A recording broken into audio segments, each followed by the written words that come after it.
Hey guys, what's going on? Counterspell Hitters here, back with another EDH guide. Today we are looking at a rather unfair commander for certain. Let me actually just. Well, there we go. Now you're on. Okay, that's what's up. All right. So Umbris, Fear Manifest, 3 generic, blue and a black legendary creature, Nightmare Horror, 1/1. It gets +1/+1 for each card your opponents own in exile. And whenever Umbris or another Nightmare or Horror enters the battlefield under your control, target opponent exiles cards from the total view of their library until they exile a land card. Yeah, this is blue-black for you. Totally unfair. So obviously Nightmare slash and/or horror tribal, I guess I could say. So thing is, you don't necessarily need horrors or nightmares because there's plenty of stuff in blue-black that exiles. And today we'll be looking through that. But for now, we're going to kick it off with horrors and nightmares. Okay. Starting off with Guilt Feeder, 3 generic, double black, creature horror, 0/4, fear. This creature can't be blocked except by artifact creatures and or black creatures. Whenever Guilt Feeder attacks and isn't blocked, the defending player loses 1 life for each card in his or her graveyard. That won't be much of a thing, the graveyard, because we'll probably be exiling it. But in case we can't, we have Guilt Feeder. There's definitely something that could be in here that's better, like like even Yarlock's Fenlurker could do better, probably, considering the type of deck we're playing. We've got Forgotten Creation, 3 generic and a blue. Creature zombie horror for 3 scope. This creature can be blocked by creatures with greater power. At the beginning of your upkeep, you may discard all the cards in your hand, and then you draw that many cards. So the reason we have this in here is because there's actually some cards that like come back via the graveyard or just like have graveyard interactions. So discarding cards to our graveyard benefits us greatly in that way. Next, we have Dread Presence, 3 generic and a black. Creature Nightmare. Whenever a swamp enters the battlefield under your control, choose 1. You draw a card and you lose 1 life. Or Dread Presence deals 2 damage to any target and you gain 2 life. It's a 3/3. So it's a nice because it's a nightmare and it can utilize swamps for playing. So cool. Sludge Monster, 3 generic, double blue, creature horror. When it enters the battlefield or attacks, put a slime counter on up to 1 other target creature. Non-horror creatures with slime counters on them lose all abilities and have base power toughness 2/2. 5/5 is what sludge monsters. So shut down your opponent's lands. Sorry. And it's also another horror, so Wharf Infiltrator, I think that's how I pronounce that. 1 generic, blue, future human horror, 1/1 skull. So same thing, can be blocked with creatures with greater power. And when it deals combat damage to a player, you may draw a card. If you do, discard a card. Whenever you discard a creature card, you may pay 2 generic. If you do, put a 3/2 colorless Eldrazi horror creature token onto the battlefield. So by discarding creature cards and having this deal damage, we can draw cards and also keep the horror flow going and mill our opponents out in no time. Because our commander's unfair. Phyrexian Obliterator, quadruple black for creature horror, 5/5, triple. Whenever a source deals damage to Phyrexian Obliterator, that source's controller sacrifices that many permanents. So just crippling our opponents further.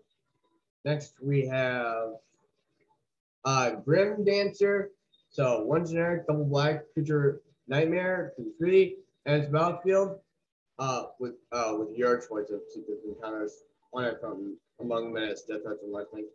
I didn't read that correctly because I was hoping to give our commander lifelink, menace, and/or death touch. But you can do that with Boot Nipper.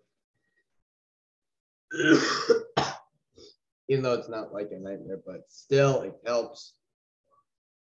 Still, Grim Dancer though, nice cheap nightmare, not too bad. Ashiok, Nightmare Muse. This can create nightmare tokens. 3 generic, blue and black, legendary planeswalker Ashiok. 5 loyalty is what it comes in with. So +1 ability, create a 2/3 blue and black nightmare creature token with when this creature attacks or blocks, each opponent exiles the top 2 cards of their library. So along with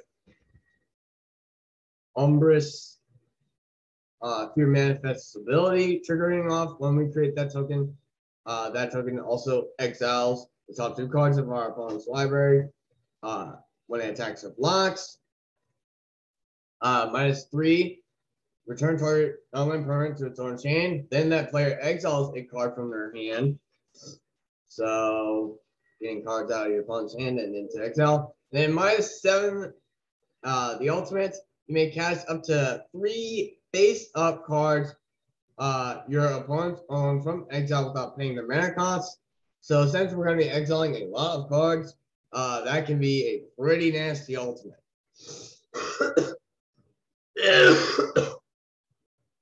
I'm good. Eternal Scourge. 3 generic. Creature Eldrazi Horror, 3/3. You may cast it from exile. And when it becomes the target of a spell or ability and opponent controls, you exile Eternal Scourge. So this can come back, trigger off Umbris, go into exile, come back, so on and so forth.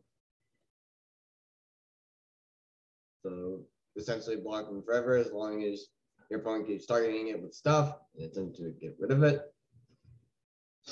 Call the Nightwing, 2 generic and blue and black. Sorcery, put a 1/1 blue and black horde creature token with flying onto the battlefield.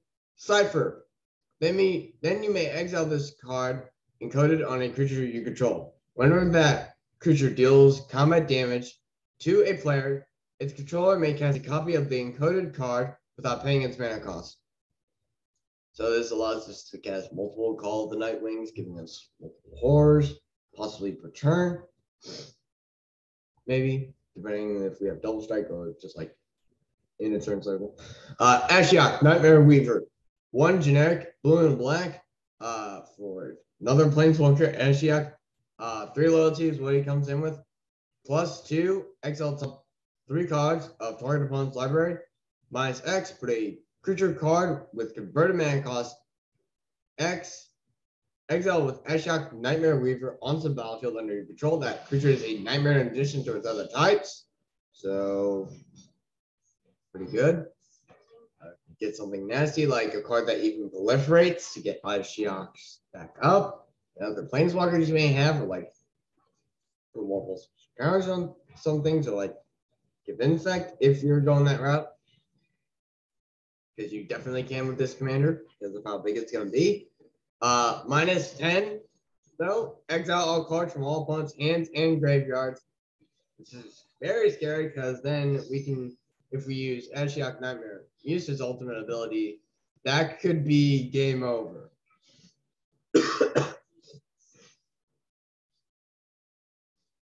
So now we move on to it's just plain exile. So this is just like not Nightmare or Horror or anything really. Showing up Night Veil Spectre, triple hybrid blue-black for a creature Spectre, 2/3 flying.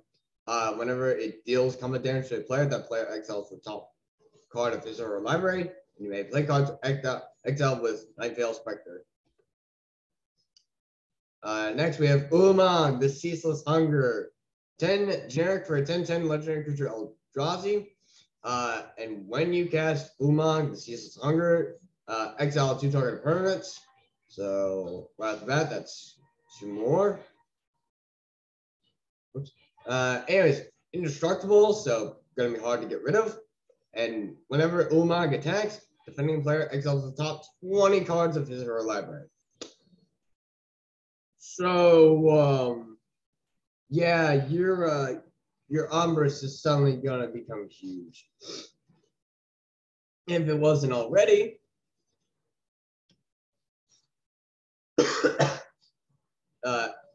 Then we have Ashiok Dream Render. One more Ashiok. And we would have had the full cycle of them, which would have been pretty funny. There's Ashiok Dream Render, excuse me. One generic, double hybrid blue black, legendary placeholder Ashiok. 5 loyalty is what it comes in with. Spells and abilities. Your opponent's control can't cause their controllers to search from library, so it disables search for like answers for Umbris and other creatures and turns you may have that are ruining your opponent's plans or just killing them. All right. And then -1. Target player puts the top 4 cards of their library into their graveyard, then exile each one's graveyard. So there's that. Then there's Timuret, chosen from death. Double black for legendary enchantment creature demigod. His power, not his power. His toughness is equal to your devotion black. So your devotion black is the amount of black mana symbols in like permanents you control. So in this case, if we just had Timuret, that would be 2 devotion black. If we had Timuret and Ashiok Dream Render, that would be 4 devotion black, and so on. 2 power, 1 generic and a black. Exile 2 target cards from graveyards. You gain 1 life for each creature card exiled this way. So this can be from any graveyard from yours, but more importantly, your opponent's. And help you gain life. So pretty good. Thieves of Sanity. I hate this card, but it's in here anyways. Copy quality was crappy. Here we are. 1 generic, blue and a black creature specter, 2/2 flying. Whenever Thieves of Sanity deals combat damage to a player, look at the top 3 cards of that player's library. Exile 1 of them face down, then put the rest into their graveyard for as long as that card remains exiled. So the one you chose to exile that is now face down, you may look at it, you may cast it, and you may spend mana as though of any color of any type to cast that spell. So yeah, Elspeth's Nightmare, as if this wasn't a nightmare in itself. 2 generic and a black. As this saga enters the battlefield, and after your draw step, add a war counter sacrifice after chapter 3, Enchantment Saga. So, chapter 1, destroy target creature and opponent controls with power 2 or less. To get rid of something small. Chapter 2, target opponent reveals. Oh, excuse me. Sorry. Target opponent reveals their hand. You choose a non-creature online card from it. That player discards that card. And then chapter 3, exile target opponent's graveyard. More. Spear of Annihilation. X and black. Artifact. Spear of Annihilation. X void counters on it. At the beginning of your upkeep, exile Spear of Annihilation. All creatures and planeswalkers with mana value less than or equal to the number of void counters on it, and all creature and planeswalker cards in graveyards with mana value less than or equal to the number of void counters on it. So this can get rid of a lot of creatures on the battlefield. This can help empower Umbris. This can get rid of a lot of things in the graveyards.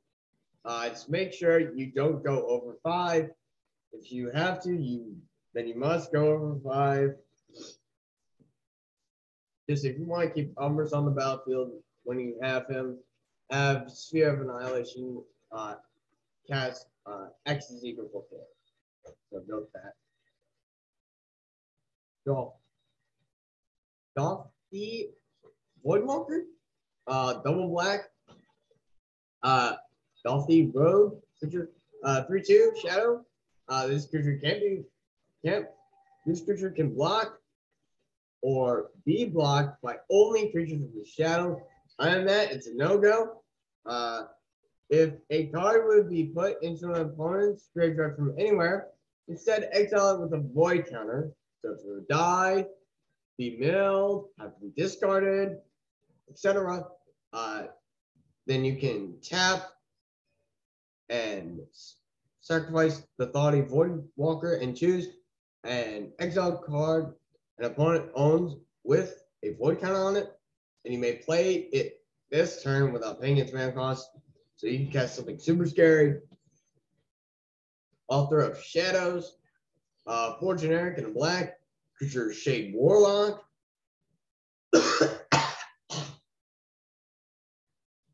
I'm good. 3/3. Whenever it enters the battlefield, exile all cards from all opponents' graveyards. Choose a non-land card, exile this way. You may cast that card for as long as it remains exiled, and you may spend mana as though it were mana of any color to cast that spell. Then more exile. Fiend of the Shadows, 3 generic, double black, 3/3 flying, vampire wizard. Whenever it deals combat damage to a player, that player exiles a card from their hand. You may play that card for as long as it remains exiled. And then you can sacrifice the human and regenerate Fiend of Shadows, but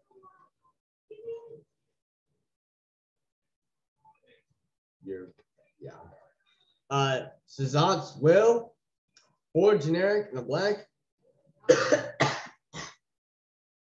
Sorry. Choose one. If you control a commander as you cast a spell, you may choose both. And this is any commander, so it could be your opponent's commander, your commander, doesn't matter. So your first option is for each opponent to sacrifice the creature with the greatest power on the battlefield, or to exile all cards from all opponents' graveyards, and then create X01 black draw creature tokens, where X is the greatest power among creature cards exiled this way.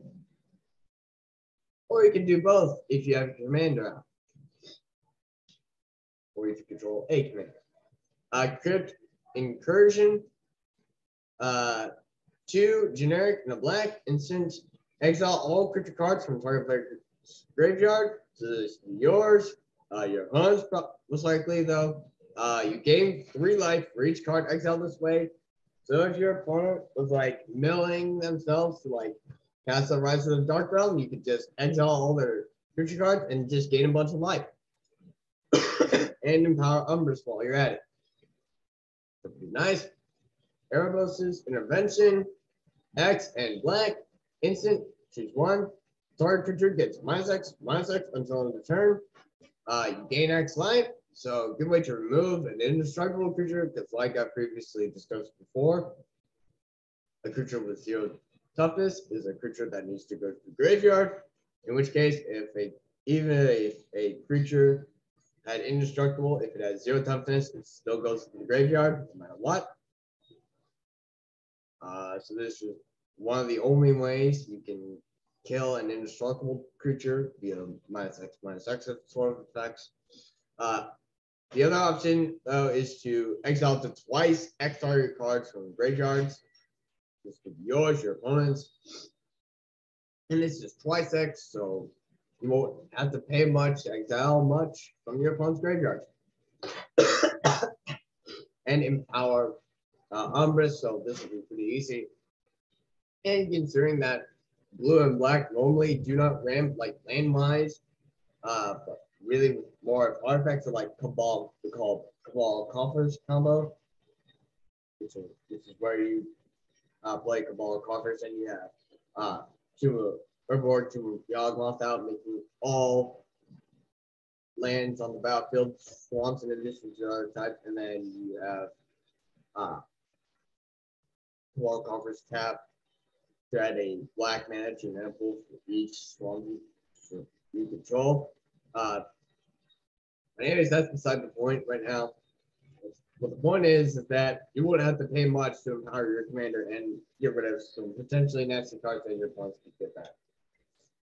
Nightmare Unmaking. And boy, isn't a nightmare indeed. 3 generic and double black for a sorcery. Choose one. Exile each creature with power greater than the number of cards in your hand. So most likely you won't want to choose this option if commanders on the battlefield, because there will be way more cards in exile that your opponents will be owning than like what's in your hand. Or the other option, which is most likely what you're gonna choose if Umbris is on the battlefield. Exile each creature with power less than the number of cards in your hand. So Umbris can stay around while some creatures probably do not. But if you have to, you have to. Cemetery Reaper. 1 generic and double black for a creature zombie. 2 other zombie creatures you control get +1/+1. And then 2 generic and a black. You can tap it. Exile target creature card from a graveyard.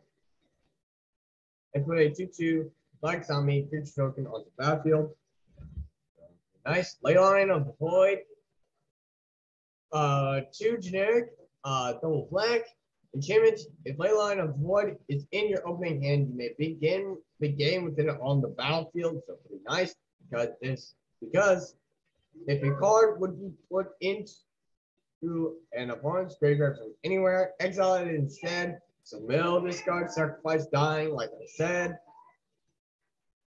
So that's pretty nice because you can begin with it on the battlefield without even having to pay any mana for it. It's nice. Dogger, Necromancer, 3 generic and a black. Snow creature, zombie cleric. 4/4. If a non-token creature opponent controls would die, exile that card with an ice counter on it instead. Then you may cast spells from among cards in exile your opponent own with ice counters on them. And you may spend mana from snow sources as though mana of any color to cast those spells. I kind of forgot that. I was like, oh, there'd be something snow related with this. There's a snow creature.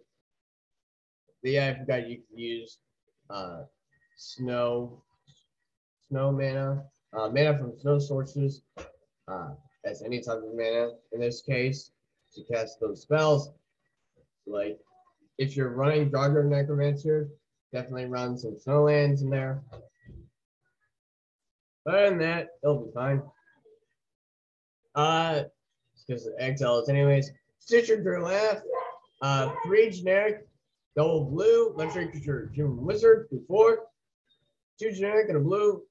Tap it. Each player puts the top 3 cards of visitor library into the store graveyard, and then you exile up to 2 creature cards, put into graveyards this way, and put an XX blue zombie creature token onto the battlefield where X is the control power of the cards exiled this way. So you can make something pretty scary and exile 2 cards and mill your opponents and yourself. So all in all, pretty nice. John, please stop shouting. Graveyard Trespasser on the day side of this double fist card from Innistrad Midnight Hunt. 2 generic and a black. Werewolf. Ward, discard a card. So if your opponent was to target this creature with a spell or ability, they have to discard a card as an additional cost. 3/3.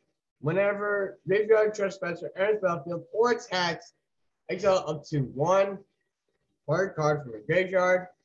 If a creature card was exiled this way, each opponent loses 1 life and you gain 1 life. So day bound, meaning that if a player does not cast any spells on their own turn, then on the next turn it becomes night, which then causes Graveyard Trespasser to transform into its night side being Graveyard Glutton, creature Werewolf, Ward, discard a card. So again, it's an additional cost to target for your opponents to target it with spells and or abilities. they have to also discard a card. 4/4. When Graveyard Glutton attacks or enters the battlefield, because it can also enter on its night side. Up to 2, exile up to 2 target creature cards from graveyards.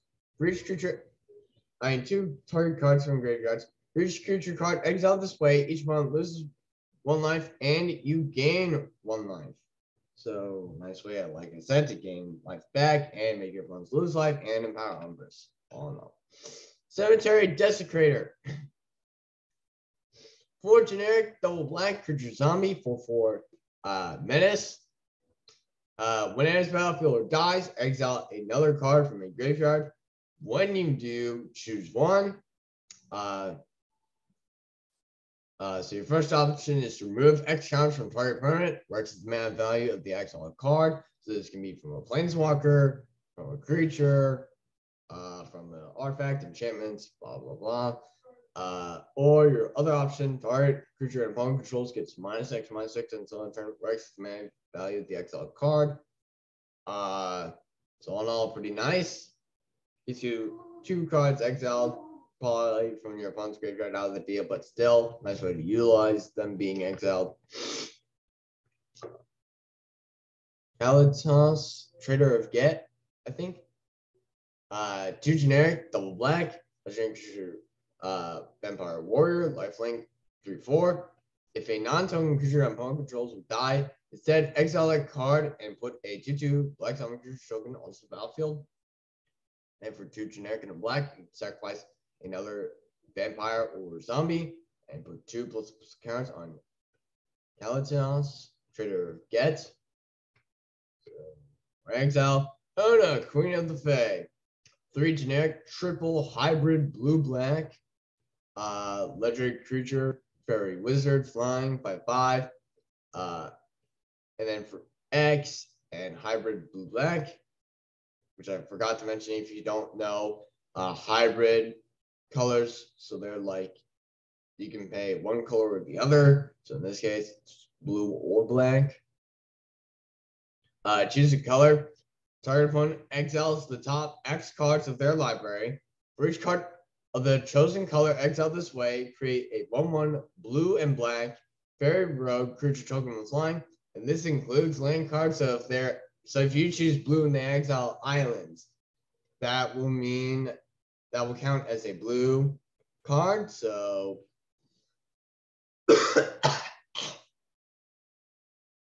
so that will give you another blue-black fairy rogue creature token with flying. Next, we move on to Tasha's Hideous Laughter. 1 generic, double blue. Sorcery, each opponent exiles cards from the top of their library until that player has exiled cards with total mana value 20 or more. And this is for 3. Wizards, what were you thinking? I mean, yes, they could be playing rather expensive cards, but still, this could end up exiling a lot of cards if they're playing rather cheap creatures. Circu, Demir Lobotomist, 2 generic, blue and black, for legendary creature human wizard, 2/3. Whenever you cast a blue spell, exile the top card of target player's library. And whenever you cast a black spell, exile the top card of target player's library. Once again, so if you cast a blue-black spell, then both of those abilities true. Your opponents can't cast spells with the same name as a card exiled with Circu, Demir Lobotomist. So say you exile a Soul Ring, which is most likely what everyone's going to be playing from like someone's library. Then your other opponents that have their Soul Ring can't play it if they haven't already. So pretty nice. Undead Alchemist, 3 generic and a blue. Creature zombie, 4/2. If a zombie you control would deal damage to a player, instead that player puts that many cards on the top of his or her library into his or her graveyard. Whenever a creature card is put into an opponent's graveyard from his or her library, exile that card and put a 2/2 black summon creature token on the battlefield. keys. So mill your opponents some, which can help with Guilt Feeder. And it gives you zombies if your opponents are milling creature cards in this way, because then they get exiled and power Umbris, and giving you 2/2 black zombie creature tokens.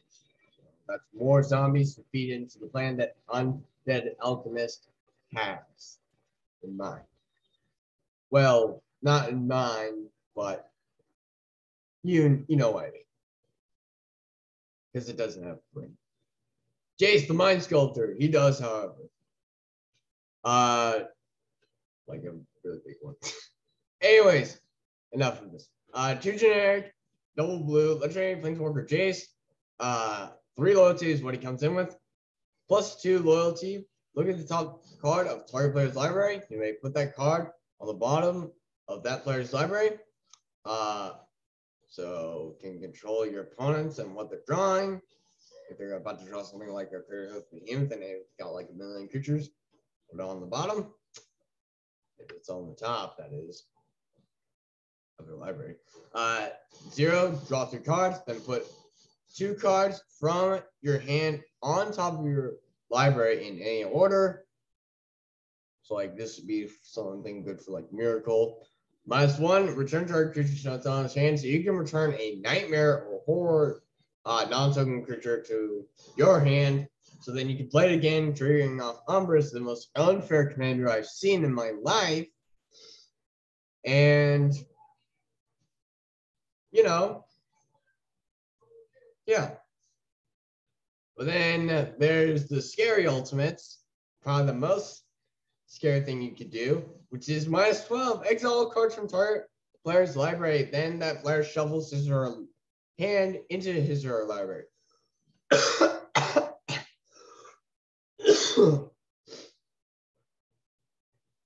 So, yeah, Umbris is probably going to be very big.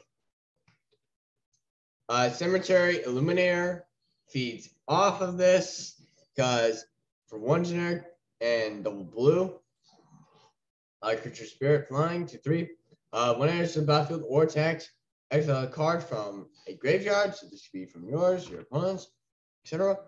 You may look at the top card of your library at any time. So pretty nice. You know what you're drawing, so you can put plans ahead of time. Once each turn, you may cast a spell from the top of your library if it shares a card type with a card exile with Cemetery Illuminator, which most likely it will. So then that allows us to cast more cards and utilize the cards that have been actually, because no, that I said this like this goes well in combination with Jace's Mind Filters, but it really doesn't, because it has to be the cards exile with Cemetery Illuminator. My bad. But still, a good card nonetheless. Just like Curse of the Swine. X and double blue, sorcery, exile, X target creatures for each. Exile this way. Its controller creates a 2/2 green board creature token to get rid of a bunch of scary creatures, a bunch of indestructible creatures. I'll add to that. And then they get boars. And also, Umbris gets even more powerful, as if he wasn't powerful enough. And now we get into the cards, finally, the very few cards, I should say, that allow us to do all of these sort of things over again, like playing nightmares over and over again, whether it's by exiling them or, like in this guy's case, Razalax.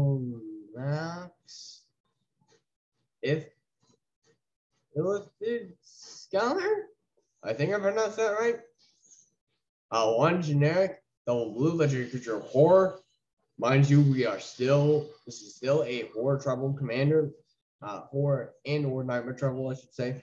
Which you, in case you forgot, because we've not been talking about horrors and nightmares much.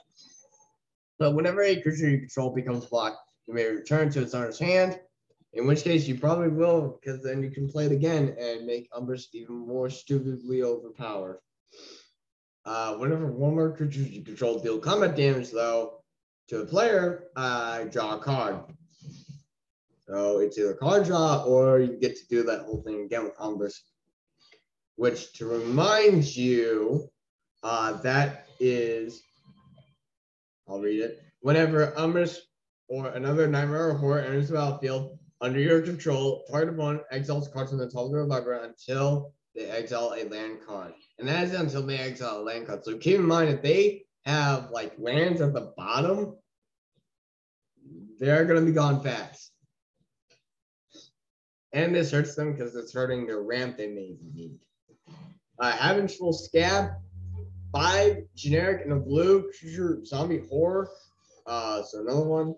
4/5. When it attacks, return another creature you control to its owner's hand. So very nice. Conjurer's Closet. 5 generic for an artifact. At the beginning of your end step, you may exile target creature you control. Then return that card to the battlefield under your control. Yikes. So essentially what you do is like something with Avengeful Scam where you return a creature you control, so like a horror, for example, to your hand, and then you play it, except instead it goes to exile, then it comes back immediately without even having to spend mana, which is just even scarier. Like this commander, I will say this right now, if you don't think this already, it is so unfair due to the fact that of like how many and cards your opponents could be playing, and the fact that like it could be a while before they run into a lane.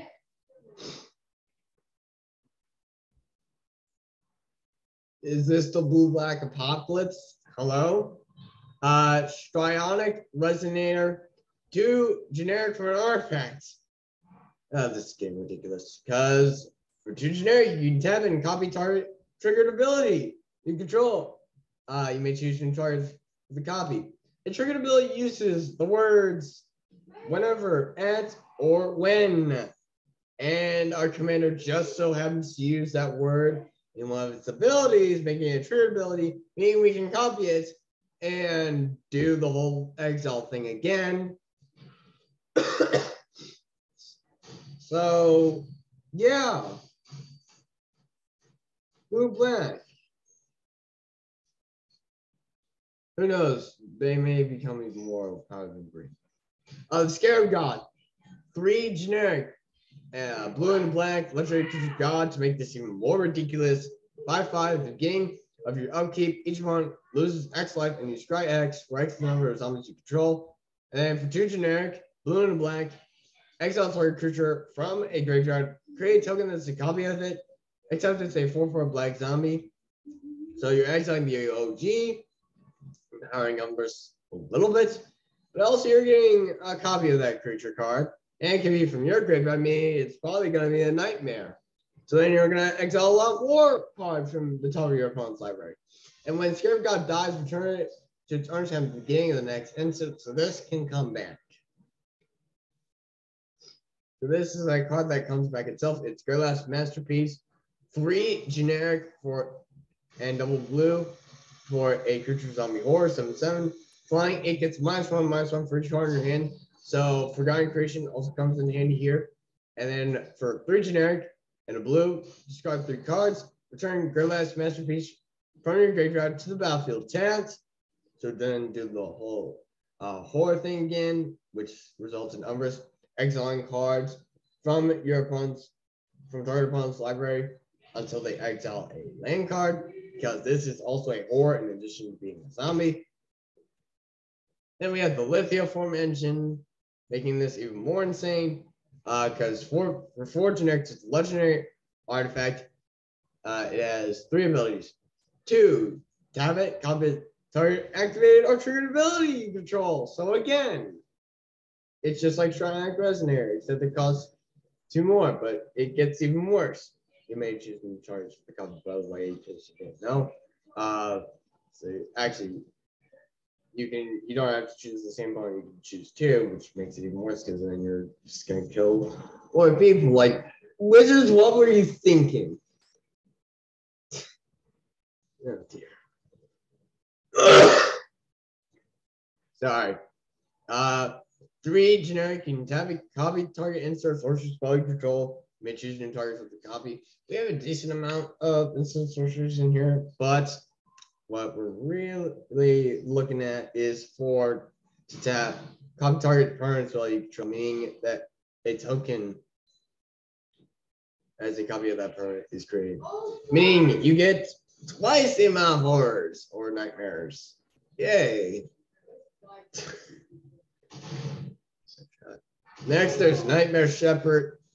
If you haven't seen this at all, go watch some of the NTG Arena videos because this thing is busted as all get out.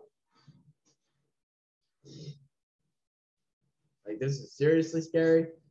So 2 generic, double black, enchantment creature, demon, flying for 4. Whenever another non-token creature you control dies, you may exile it. If you do, create a token that's a copy of that creature, except it's a 1/1 and it's a nightmare in addition to its other types. So if that creature that you control died, and it wasn't a nightmare, guess what? It comes back as a 1/1 nightmare. So then Umbris triggers once again. Next we have Chainer, Dementia Master, 3 generic, double black for 3/3 that came from 1993, like somewhere within 1993 to 2002. Yeah, we're going back. Because all nightmares back in the day would apparently get +1/+1. And then for triple black and 3 life, 3 of your life, you put target creature card from a graveyard into play under your control. That creature is black and is a nightmare in addition to its other types. And it's getting +1/+1. So then once again, trigger off Umbris, and that can be from any graveyard at all. So this means you could, let's see, you get a credit of Behemoth. Or anything you want that's a creature from your opponent's graveyard to your graveyard, and it's coming back as the nightmare, triggering Umbris once again. If this one your opponent's isn't dead, I'm not surprised. I am surprised. I should say. My words mixed up. Finally, for the non-land cards, we have King Nefari's Betrayal. 1 generic, blue and black. As this saga enters the battlefield, and after your draw step, again at a lower counter, sacrifice after chapter 3. Each player mills 4 cards, so it's a mill card you put the top card of your library into your graveyard, or in this case 4. So then you may exile a creature or planeswalker card from each graveyard. Until end of turn on chapters 2 and 3, you may cast spells from among cards exiled with King Nefari's Betrayal, and you may spend mana as lower mana of any color to cast those spells. So again, pretty nice. And then we get into the non-basic lands. Rogue's Passage. You can tap to add colors, or for 4 generic, you tap a target creature can be blocked this turn. You get the unblockable to your commander. It's game over because your commander is going to be huge, and it's probably going to be having a power of 21 or more, which 21 or more commander damage, and your opponents are gone.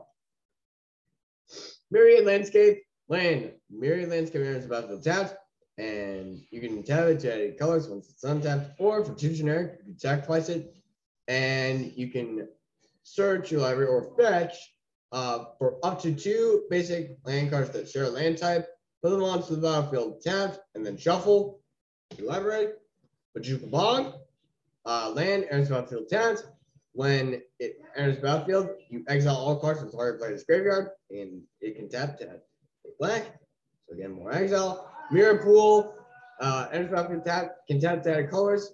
2 and a color, so you need colors, not any other color of mana, otherwise this won't work.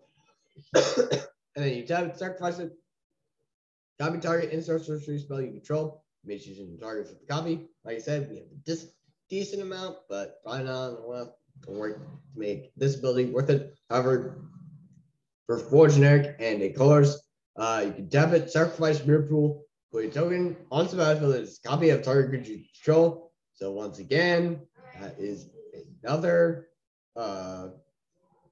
horror/nightmare. And then we have the Cabal Coffers and Urborg Tomb of Yawgmoth combo I was talking about earlier, so I'll read it officially. Alexa, stop. Cabal Coffers, land 2, tap, add a black for each swamp you control, and whatever low on swamps. Well, here's how the combo works. That's where Urborg Tomb of Yawgmoth comes in. A legendary land. Each land is a swamp in addition to its other types. So yeah, so that's a combo for you if you didn't know. This is a very common combo seen in most EDH decks that tend to run black or like not green or like has black in it and doesn't have green. Next we have Shizo. Shizo, not Shinzo, nope. Death Storehouse. Legendary land, tap, add a black to your mana pool, or black, tap, target legendary creature gains fear until end turn. So if you forgot, one example is Guilt Feeder, which fear says this creature can be blocked except by black creatures and or artifact creatures. Next we have Shelldock Isle. Land, Hideaway. This land comes into play tapped. When it does, look at the top 4 cards of your library. Remove 1 from the game face down or exile, and then put the rest on the bottom of your library. Back in the day, removed from the game meant exile, and this never got reprinted much. So, because in Commander, it was not that good.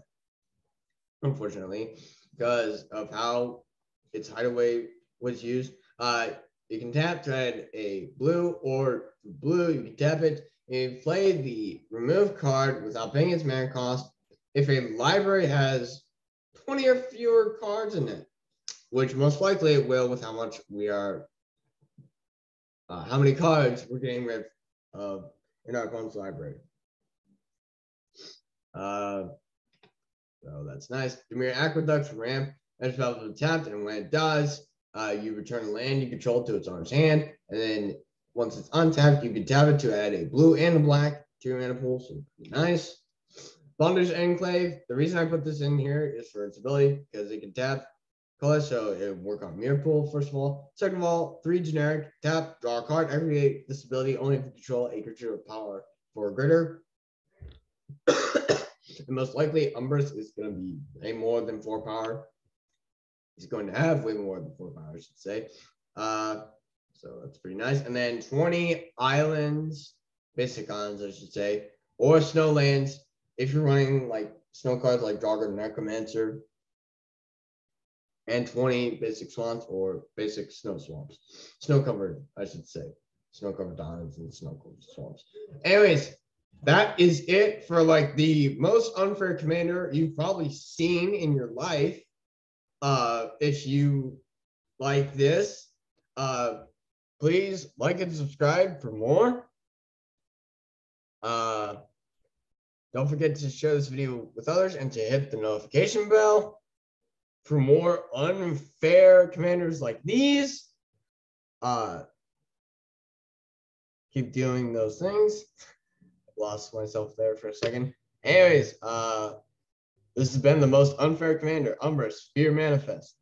More like Umbris, Unfairness Manifest. I'll see you later.